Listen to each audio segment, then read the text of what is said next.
Hello hello guys, আসসালামু আলাইকুম। আমরা আজকে শিখব কিভাবে গাড়ি স্টার্ট দেয়, অটো গাড়ি। তো ব্রেকে পাও রাখছি, চাবিটা দিছি, বাতি আইছে, সবগুলো আইছে, এসি আইছে। শুধু এক সেকেন্ডের জন্য শুধু এই চাবিটা পাক দিব। তো এক সেকেন্ডের জন্য পাক দিছি, আর পুরো সব কিছু আইছে। তো পরে হ্যান্ড ব্রেক নামাবো।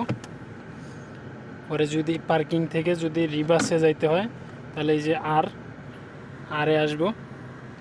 তারপরে এন মানে হলো আপনার নিউট্রাল। আমাদের যদি সামনে যাইতে হয় তাহলে এই যে ডিতে আসবো, ডিতে আসলে সামনে যাবে। তো আমরা যে এখানে যাওয়ার, তো এই ডিতে দিয়ে যাইতে পারবো। আবার যদি কোনো জায়গায় দাঁড় করাই তাহলে নিউট্রালে দিয়ে রাখবো, হ্যান্ড ব্রেক টানবো, তো গাড়ি অফ হয়ে যাবে। ব্রেকে সবসময় পাও রাখতে হবে।